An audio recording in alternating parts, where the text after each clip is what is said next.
যুবক ভাইরা বলতে পারবেন, এখন সোশ্যাল মিডিয়াতে, ইউটিউবে, বিভিন্ন মিডিয়াতে দেখবেন অনেক লোক বের হয়েছে, এরা সম্মিলিত মোনাজাত মানে না। সবাই মিলে একসাথে আমরা মোনাজাত করব, এটা তারা মানে না, এটাকে বিদআত মনে করে। কোথায় যাচ্ছে দিনকাল, কোথায় যাচ্ছে? মানুষ আল্লাহর কাছে হাত তুলে দোয়া করবে, এটা তারা জায়েজই মনে করে না। দোয়া মানুষের জন্য করবে তো পরের কথা, আপনার মা বাবা ময় মুরব্বীর জন্য দোয়া করবে, এটা তো পরের কথা, দোয়া ওই জায়েজ মনে করে না।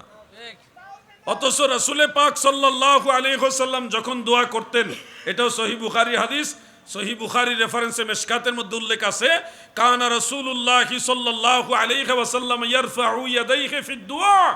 আমার নবী যখন দোয়া করতেন দুই হাত তুলে দোয়া করতেন। আর আমাদেরকে বলেছেন সুনানু আবি দাউদে এবং সুনান ইবনে মাজাহ শরীফের মধ্যে উল্লেখ, ইজা সালতুমুল্লাহ ফাসআলুহু বিবুতুনি আকুফুকুম, তোমরা যখন আল্লাহর কাছে কিছু চাইবে, মোনাজাত করবে, দুইটা হাতের পেট এইভাবে আল্লাহর কাছে তুইলা চাইও। সুবহানাল্লাহ। আমার নবীজি শিখাইছে এমনি মোনাজাত কইরো, হাত তুলে নবীজি নিজেও দোয়া করেছেন। ইমাম মুল্লা আলী কারি রহমাতুল্লাহ আলাইহি মিরকাতের মধ্যে লিখেন, ইন্নান নাবিয়্যা সাল্লাল্লাহু আলাইহি ওয়াসাল্লাম ইয়ারফাউ ইয়াদাইহি ফি কুল্লি দুআই, আমার নবীজি প্রায় প্রতিটি দোয়ার মধ্যে দুইটা হাত মোবারক তুলে দোয়া করতেন। চট্টগ্রামের নবীর প্রেমিকেরা গো, দয়াল নবী দুই হাত মোবারক তুলে দোয়া করা উম্মতকে শিখাইলেন, নিজেও করলেন, উৎসাহিত করে গেলেন। আজকে সে হাত তুলে মোনাজাতকে বিদআত বলে যারা, আসলে তারা নবীর খাঁটি অনুসারী না। সম্মিলিত মোনাজাত কেন করি? সম্মিলিত মোনাজাত কেন করি গো? এই ব্যাপারে একখানা বিশুদ্ধ সনদের হাদিস ইমাম আবুল কাসিম সুলাইমান আত-তাবারানী রহমাতুল্লাহ আলাইহি মুজামুল কবীরের মধ্যে হাদিস খানা উল্লেখ করেছেন এইভাবে, আন সালমান আল ফারসি রাদিয়াল্লাহু তাআলা আনহু ক্বালা ক্বালা রাসূলুল্লাহি সাল্লাল্লাহু আলাইহি ওয়াসাল্লাম মা রাফা কওমুন আকুফাহুম ইলাল্লাহি তাআলা ইল্লা কানা হাক্কান আলাল্লাহি আইয়াদআ ফি আইদিহিম আল্লাযী সাআলু, রাওয়াহু আত-তাবারানী ফিল কবীর। ইমাম জালালউদ্দিন সুয়ুতি এবং ইমাম নূরউদ্দিন হাইসামি দুইজনই হাদিসটাকে সহিহ বলেছেন। আমার নবীজির সাহাবী হযরতে সালমান ফারসি রাদিয়াল্লাহু আনহু বলেন, আল্লাহর নবী বলেন, উম্মতেরা শোনো, যখন কোনো কওম, কোনো সম্প্রদায়, মানে অনেকগুলো মানুষ যখন একসাথে তাদের হাতের অগ্রভাগ আল্লাহর দরবারে এইভাবে বাড়ায় দেয়, তখন আমার আল্লাহর জন্য হক হয়ে যায়। কানা হাক্কান আলাল্লাহ, আমার আল্লাহর জন্য হক হয়ে যায় বান্দারা দুই হাত বাড়ায় যে দোয়া করতেছে, ওই দোয়া কবুল করে নেওয়া। এটা আমার আল্লাহর জন্য হক হয়ে যায়, এটা নিশ্চিত আল্লাহর দরবারে কবুল হয়ে যায়। আল মুস্তাদরাক আলা সাহিহাইনের মধ্যে আরেকটা হাদিস রয়েছে, হযরতে হাবিব ইবনু মাসলামা রাদিয়াল্লাহু আনহু থেকে বর্ণিত। এটা হাসান সনদের হাদিস, মুহাদ্দিসিনে কেরামের অনেকে এটাকে হাসান বলেছেন। হাদিসটা হলো এইভাবে, তিনি বলেন, সামি'তু রাসূলাল্লাহি সাল্লাল্লাহু আলাইহি ওয়াসাল্লাম ইয়াকুল লা ইয়াজতামিউ মালাউ ফায়াদউ বা'দুহুম ওয়া ইউআম্মিনু বা'দ ইল্লা আজাবাহুমুল্লাহ, রাওয়াহুল হাকিম। সুবহানাল্লাহ বলেন। আল্লাহর হাবিব বলেন, যখন কোনো মজলিসের মধ্যে কিছু মানুষ দোয়া করতেছে, ফায়াদউ বা'দুহুম, তাদের কেউ কেউ দোয়া করে, ওয়া ইউআম্মিনু বা'দ, এবং বাকিরা আমিন আমিন বলতেছে। কেউ দোয়া করে, কেউ আমিন আমিন বলে গো, আমার দয়াল নবী বলেন, ওই ধরনের দোয়া সরাসরি আমার আল্লাহর দরবারে কবুল হয়ে যায়। সম্মিলিত দোয়ার কথা বলছি, আমি বলিনি, আল্লাহর নবী বলেছে, আমি যা শোনাচ্ছি। দয়াল নবীজি রাহমাতুল লিল আলামিন একদিন ঘর থেকে বের হলেন। এটা ইমাম বুখারী রাহমাতুল্লাহ আলাইহির তারিখুল কবীরের মধ্যে আছে।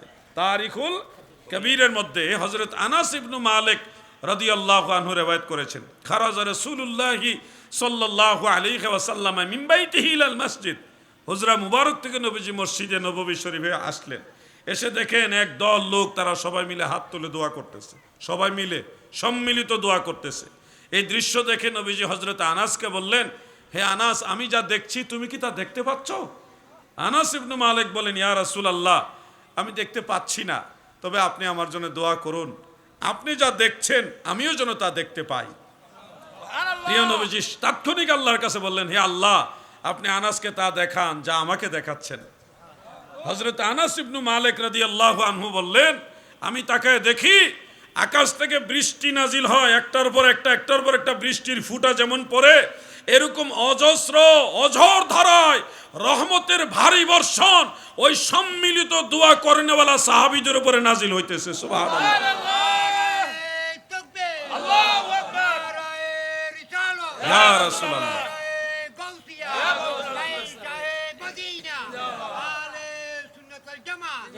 যুবক ভাইরা, ওনার থেকে একটু শিক্ষা নাও। ওনার চাইতে শক্তি সামর্থ্য আমাদের যুবকদের অনেক বেশি, বেশি কিনা যুবক ভাইরা?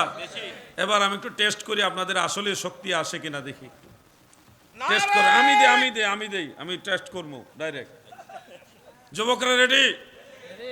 লড়ে সরে না তো, গলার ক্লিয়ার করেন। রেডি?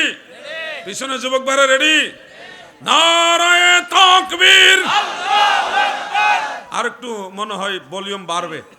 কইছে সবাই বলছে, কিন্তু কিছু কমায়া বলছে। সবাই নারায়ে তাকবীর, নারায়ে রিসালাত, আহলে সুন্নাত ওয়াল জামাত। মোটামুটি পাওয়ার আছে, ট্রেনিং দিলেই হবে একটু। আমরা মুরব্বী যদি তাকবীর দিতে পারে, যুবকরা তোমরা পারবা না? ট্রেনিং নাও, শিক্ষা নাও। তাকবীরের ভিতরে জজবা থাকে, ইমানি নূর থাকে।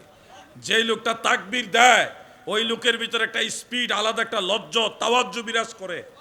তাকবীর সবাই চাইলে দিতে পারে না। এখানে অনেক মানুষ আছে, সবাই চাইলে তাকবীর দিতে পারবে না। তাকবীর তারা দিতে পারবে যাদের ভিতরে স্পেশাল জজবা আছে, এটার জন্য আলাদা একটা ফায়েজ লাগে, ঠিক কি না? আল্লাহ আমাদের বুঝার তৌফিক দেন, আমিন। আল্লাহুম্মা সাল্লি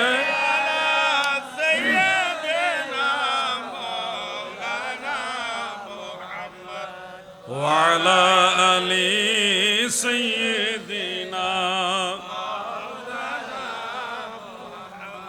मेरा दिल फिदा हो बेज़ौक़े मुहम्मद, ना दिल से जुदा हो ये ज़ौक़े मुहम्मद। अल्लाहुम्मा माशाअल्लाह।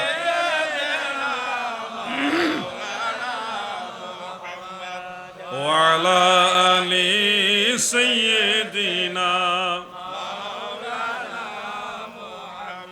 আমার দাদু ভাইরা খেয়াল করেন, ওলি আল্লাহদের কথা বলতেছিলাম, বলতে গিয়ে অনেক কথা চলে আসছে। এর মাঝে সম্মিলিত মুনাজাতের কথা বলছিলাম। তারিখুল কবিরের মধ্যে ইমাম বুখারী রাহমাতুল্লাহ আলাইহি হাদিস শরীফ খানা উল্লেখ করেন। সেখানে রয়েছে, আমার দয়াল নবীজি যখন হযরত আনাসকে দৃশ্য দেখার সুযোগ করে দিলেন, হযরত আনাস বলেন, নবীজি দেখি বড় বড় কদম দিয়া ওই যে সম্মিলিত দোয়া করতেছে তাদের সাথে গিয়ে শরীক হইলেন, দোয়া শরীক হইলেন। সাহাবারা দোয়া করতেছে, সেই দোয়ায় রাহমাতুল লিল আলামিন গিয়ে শরীক হইছে। সুবহানাল্লাহ। আর আমগো দেশের তথাকথিত ইসলামী চিন্তাবিদ যারা, এরা কয় সম্মিলিত মুনাজাত বিদআত। এই পৃথিবীতে সর্বপ্রথম সম্মিলিত মুনাজাত কে করেছে জানেন?